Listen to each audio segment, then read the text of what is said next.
afternoon everyone, my name is Daniel Heery. I'm the project manager for Cybermore.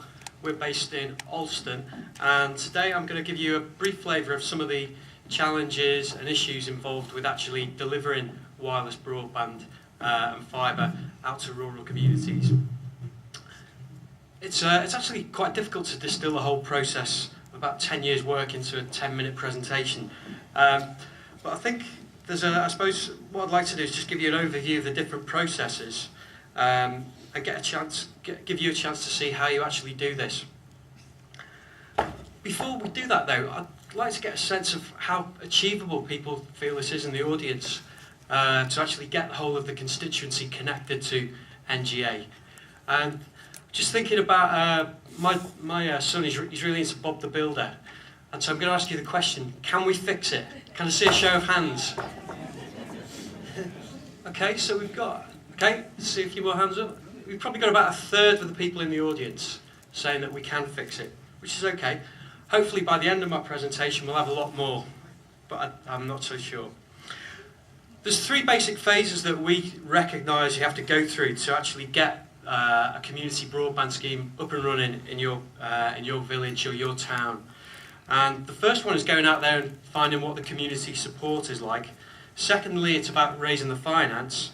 And then thirdly, it's looking at the technology. And finally, there's all the sorts of services that you use when the broadband's actually in. And while it sounds great that this is a set of interlinked themes and you sort of work your way along the path, what actually happens is you get so far and then you have to take a few steps back. I liken it to a game of snakes and ladders. I mean, just to give you an example, there we've got a snakes and ladders board. In terms of getting the community on board for a project, to give you an example, you might have arrange a meeting in your village hall for everyone who's fed up with their broadband and they'd like to see it improved.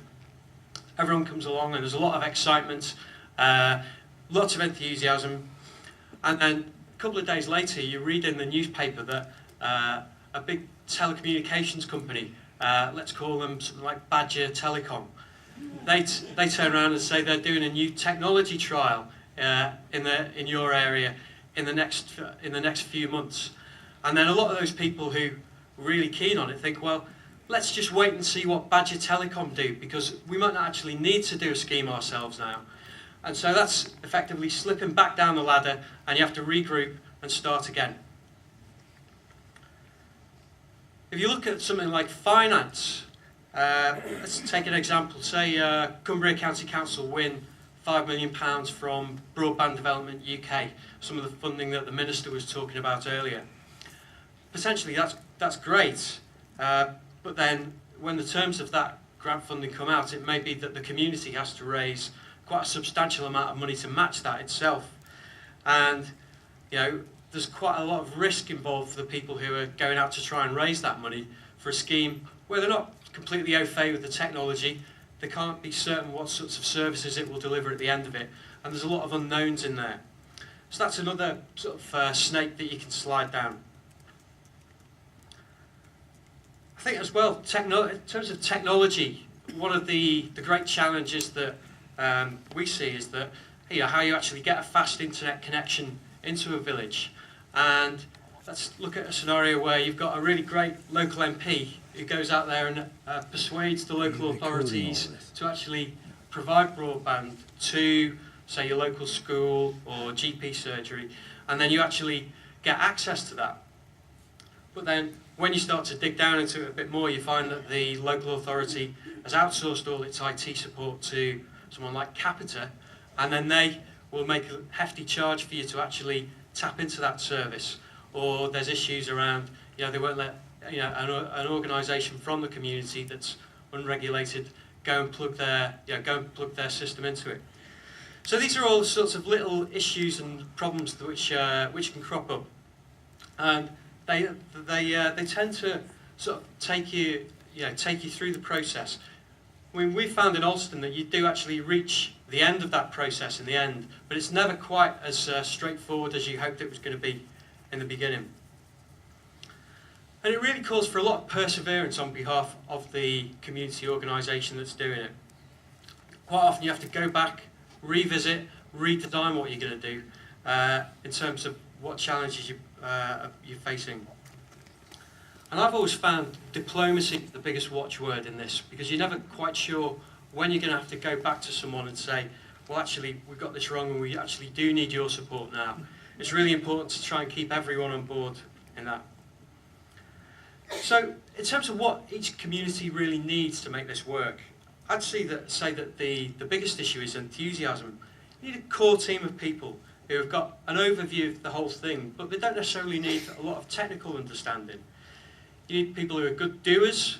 You also need talkers as well that can communicate what's happening out to everyone in the community. And you need a bit of technical input.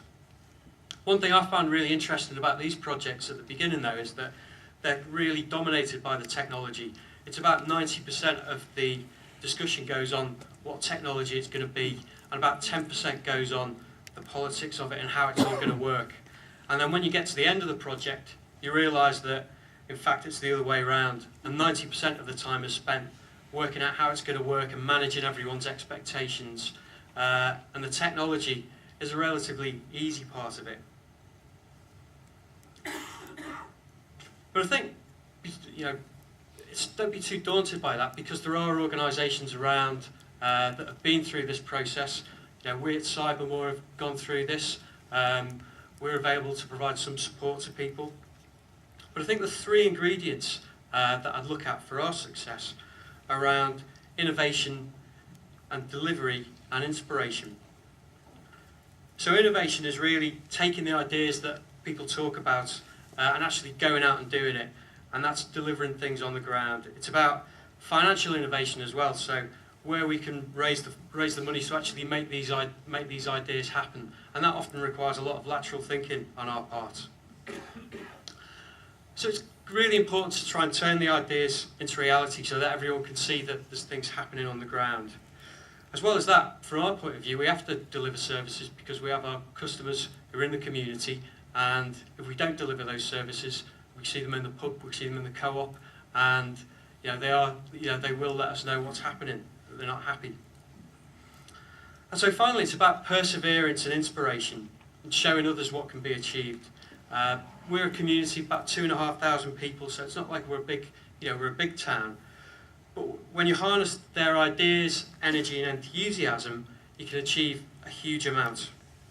We really want to share this with people as well. So 18th of November this year is Social Enterprise Day, and we're going to be opening our doors because we see that for people out there, seeing is believing, to understand how organisations like Cybermore can actually meet this demand. The details of that are going to be on the Cybermore website in the next week or so. It would be great if you can all come along to it, and I'd just like to say thank you for your time.